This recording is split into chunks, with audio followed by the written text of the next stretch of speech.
A'udzubillahi minasyaitonirrajim. Bismillahirrahmanirrahim. Assalamualaikum warahmatullahi wabarakatuh. Baik Ibu, masih semangat? Nanti lagi Bu puasa. Alhamdulillah. Wassalatu wassalamu ala Rasulillah Sayyidina wa Maulana Muhammad ibni Abdillah wa ala alihi wa sahbihi wa man tabi'ahu wa mawala. Asyhadu an la ilaha illallah wahdahu la syarika lah wa asyhadu anna sayyidana wa nabiyyana Muhammadan abduhu wa rasuluh sallallahu alaihi wasallam la nabiyya ba'dah.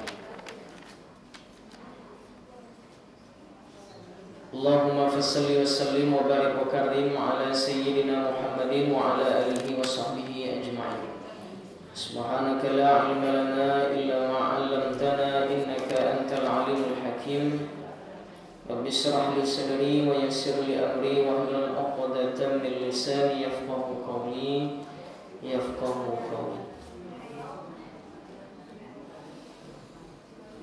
Yang sama-sama kami hormati kepada pengurus mushola Baitul Amal, yang sama-sama kami hormati kepada seluruh jamaah, bapak-bapak, ibu-ibu, kaum muslimin dan kaum muslimat, anak-anak kami, seluruh kita yang hadir pada malam ini, mudah-mudahan selalu senantiasa istiqamah dalam melaksanakan ibadah kepada Allah Subhanahu wa taala.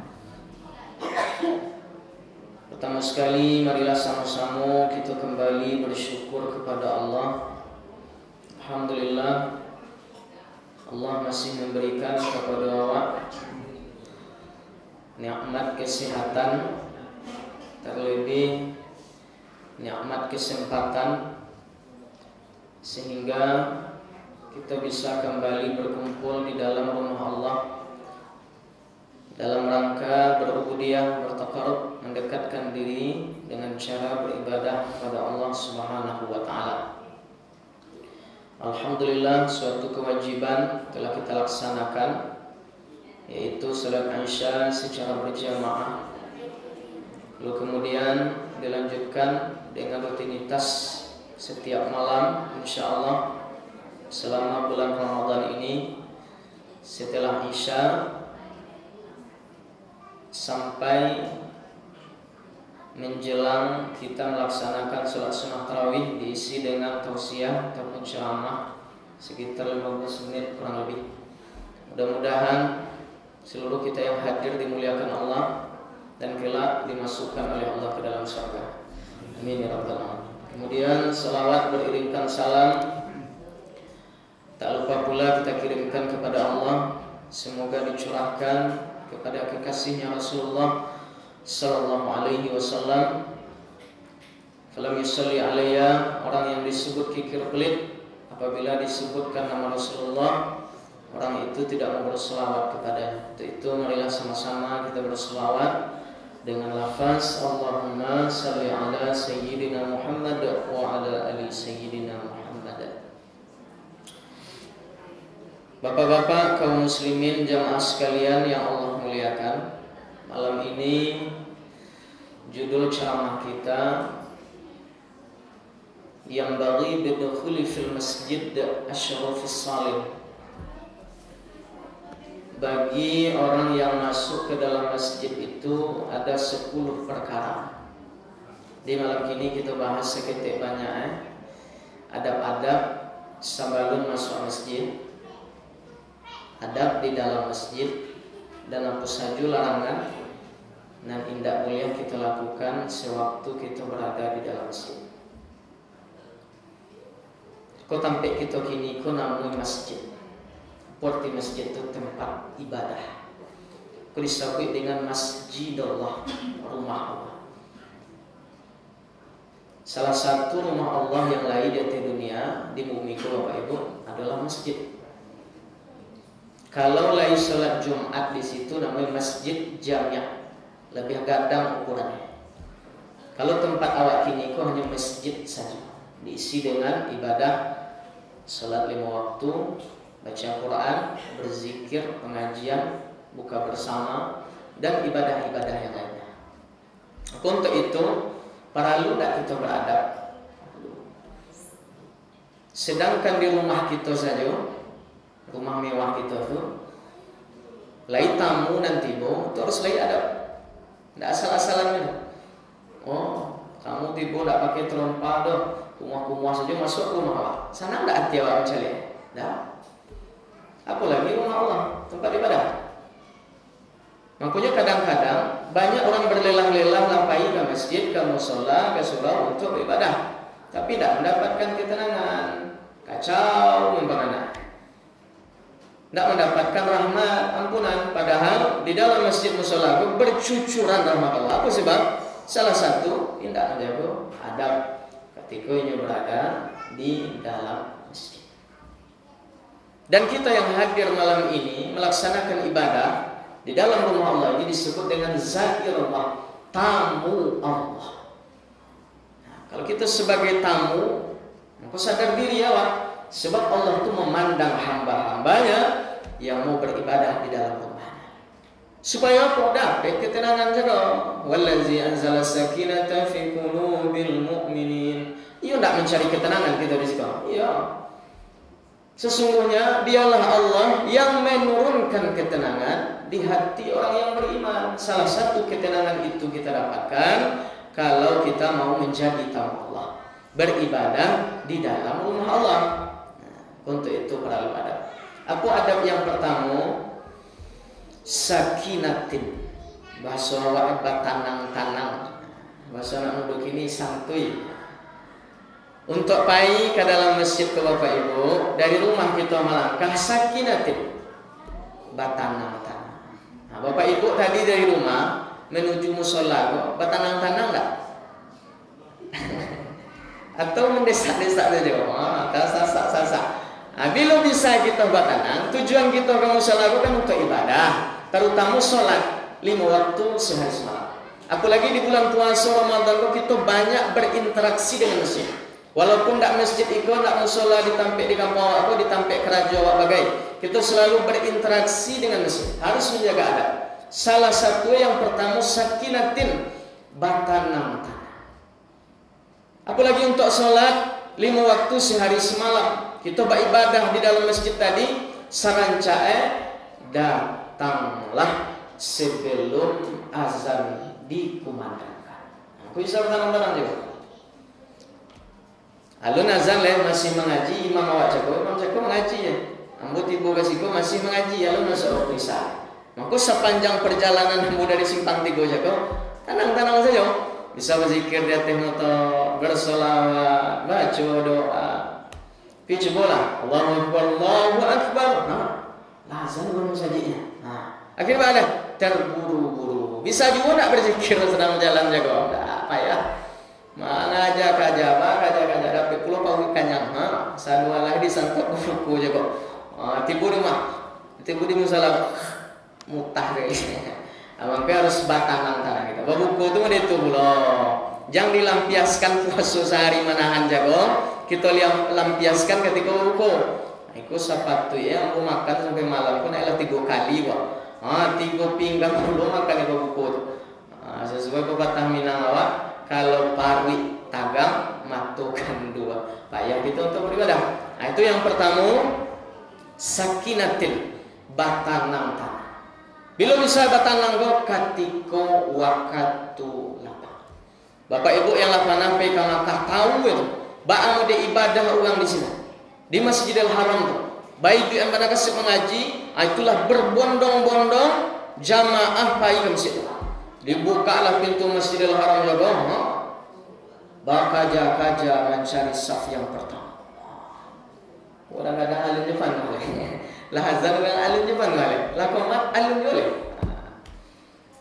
Aku supaya dapat kita ketenangan jago, batanang-tanang pelan-pelan saja.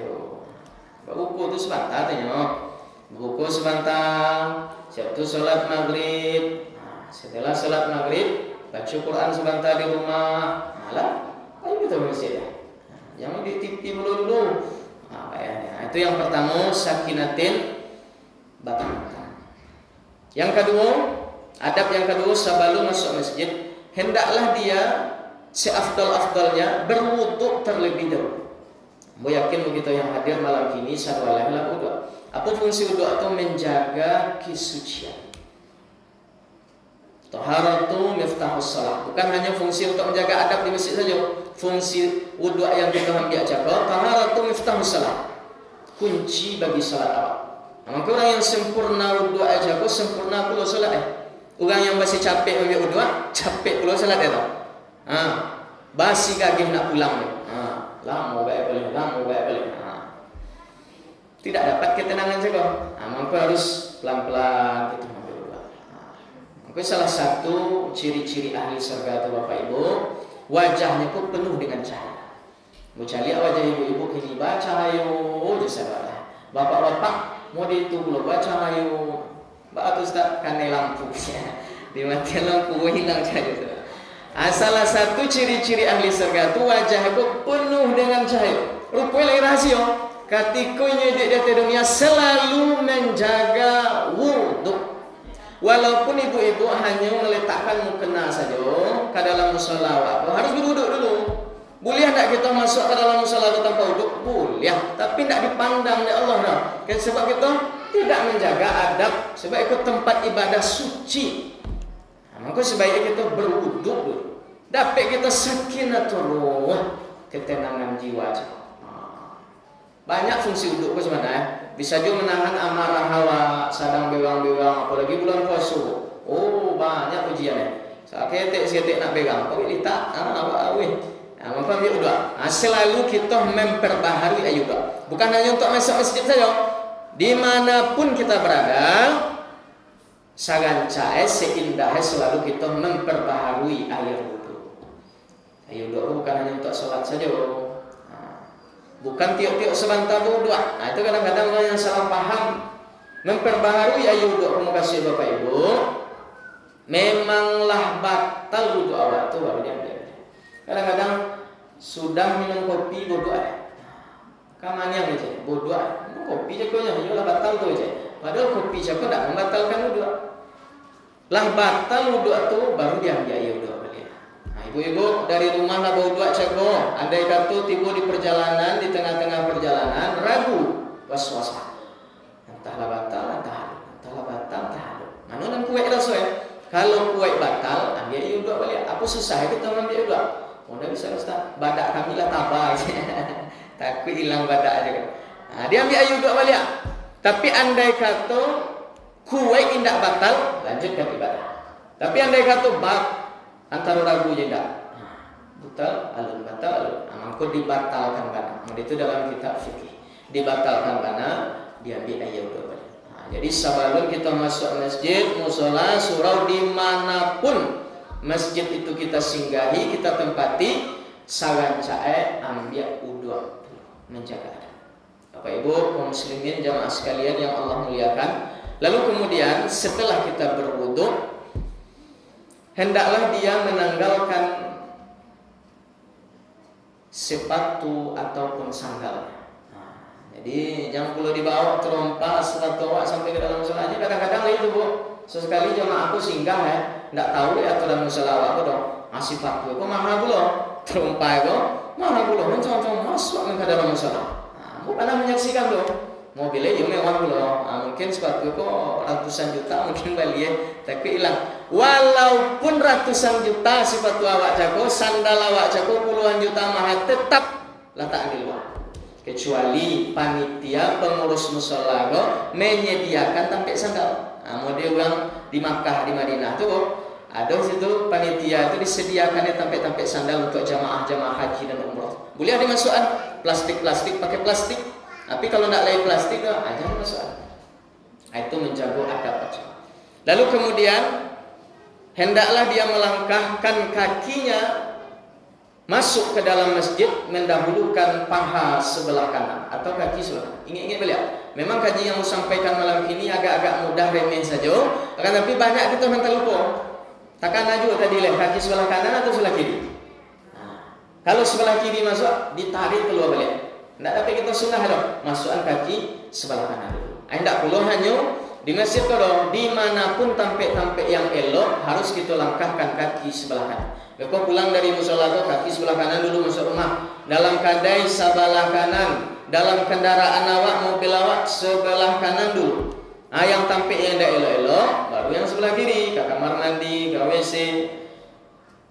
Tapi kalau tampek yang elok dilangkahkan kaki sebelah kanan sambil membaca doa. Apa doa masuk masjid ibu-ibu? Allahumma ftahli abwaaba rahmatik. Ya Allah, bukakanlah pintu rahmat-Mu. Jadi kita kasih kuku mencari rahmat Allah tu teh. Jadi harus pakai adab Allah. Ya Allah, bukakanlah pintu rahmat-Mu. Lalu kemudian kalaulah layu orang di dalam musala baca salam.